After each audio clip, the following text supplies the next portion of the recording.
ini saya ingin sedikit membahas tentang bagaimana perkembangan teknologi pemetaan skala besar di Indonesia, khususnya yang dilakukan oleh Badan Informasi Geospasial sampai tahun 2023 ini. Bagaimana metode dalam pembuatan dan apa saja tantangan yang dihadapi. Kenapa peta skala besar ini sangat sangat penting dan sampai sekarang masih masih terus dilakukan dan kenapa dibutuhkan. Ada beberapa pokok pesan utama yang saya akan coba saya jelaskan nanti adalah latar belakang seperti apa, kemudian tantangan di Indonesia, kemudian status kerjaan peta yang ada di Indonesia, dan teknologi, contoh teknologi yang dapat digunakan untuk penyediaan peta dasar skala besar di Indonesia seperti apa. Mungkin yang pertama dari latar belakang, jadi eh, pemerintah pada tahun 2018 itu meluncurkan program yang dinamakan OSS atau One Single Submission.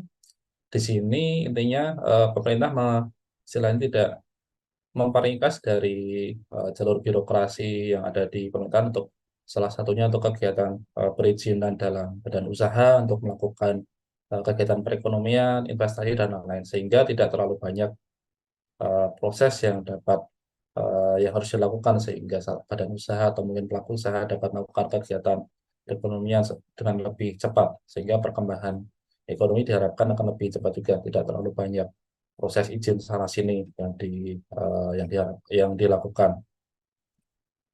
Salah satu yang kedua, salah satu agenda pembangunan dalam rencana pembangunan jangka menengah nasional tahun 2020 sampai 2024 itu adalah pengembangan wilayah untuk mengurangi kesenjangan dan menjamin pemerataan. Salah satunya dalam untuk mengatasi pemerataan itu adalah dengan membuat pembuatan peta rencana tata ruang. Salah satunya adalah peta rencana detail tata ruang yang dibuat dalam skala 1:5.000.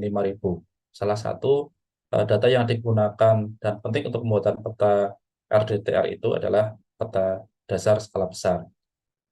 Tapi kenyataannya dari target 1.838 RDTR baru sekitar 3% yang saat ini sudah ditetapkan. Jadi masih masih sangat banyak PR yang di PR yang di apa istilahnya PR dari pemerintah untuk dapat menyelesaikan RDTR ini karena ada tadi salah satu instrumen untuk kegiatan perizinan, perizinan usaha, perizinan tempat tinggal, perizinan kegiatan lain-lain, perizinan untuk beberapa aktivitas yang saat ini dilakukan oleh masyarakat Indonesia seperti itu. Sehingga kenapa hal ini masih menjadi PR yang cukup besar dari target yang ada, tapi baru berapa persen. Itu salah satunya sebabnya karena peta dasar skala besar yang ada saat ini masih belum maksimal dan belum tersedia sebelumnya. Di sini dari indikator pembangunan tadi ada sekitar 125.800-an nomor lembar peta atau kotak-kotak peta yang teman-teman mahasiswa pernah mempelajari dalam mata kuliah proyeksi peta, atau mata kuliah fotogrametri atau mata kuliah pemetaan tematik mungkin tahu ya, ada istilahnya pembagian nomor-nomor lembar peta seperti itu dalam 1:5.000. 1:5.000 itu kalau dibuat dalam peta itu sekitar ukuran 2,3 kilo kali 2,3 kilo. Di sini dari target 125-an ribu yang dibutuhkan baru sekitar 5 ribuan NLP yang saat ini masih yang perlu dibuat. Jadi masih banyak sekali PR yang PR yang dilakukan oleh BIG pada khususnya seperti itu. Kemudian ketersediaan peta dasar skala besar ini tidak hanya untuk membuat DTR tadi ya, bisa jadi digunakan untuk kebijakan satu peta sehingga apabila peta itu tersedia untuk satu wilayah nasional, otomatis akan terwujud terwujudnya atau kebijakan satu peta. Jadi seluruh kegiatan yang ada di Indonesia menggunakan satu base map peta yang dibuat oleh Badan Informasi Geospasial seperti itu. Tetapi pada kenyataan masih belum lengkap sampai saat ini. Kemudian implikasi selanjutnya adalah RDTR ini merupakan prasyarat untuk pelaksanaan OSS tadi, sehingga kenapa apabila RDTR ini belum jadi dan belum berjalan, otomatis untuk online single submission-nya yang dilakukan akan semakin lambat seperti itu. Kemudian bisa juga peta ini untuk beberapa kegiatan yang lain, untuk misalkan untuk pemulihan dari kegiatan ekonomi pasca pandemi COVID, mungkin untuk kegiatan pembuatan peta rawan bencana, pembuatan peta tematik yang seperti itu.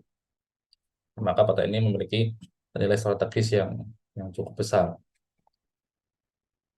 Ada lagi pemanfaatan peta ini digunakan untuk dalam pengelolaan bencana seperti itu. Jadi mungkin teman-teman yang sudah belajar pemetaan tematik di sini kan ada beberapa peta-peta yang diperlukan ya.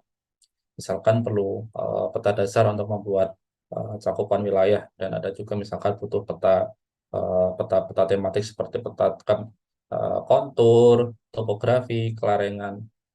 Kemudian ada lagi peta digital elevation dam, ada juga misalkan peta jenis tanah, peta ketinggian, dan lain-lain seperti itu.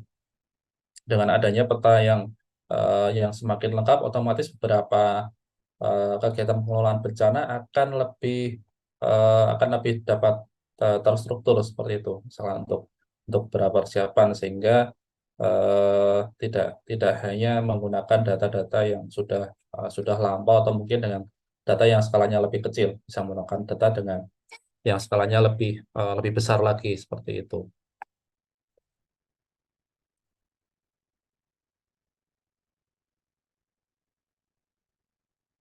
Kemudian di sini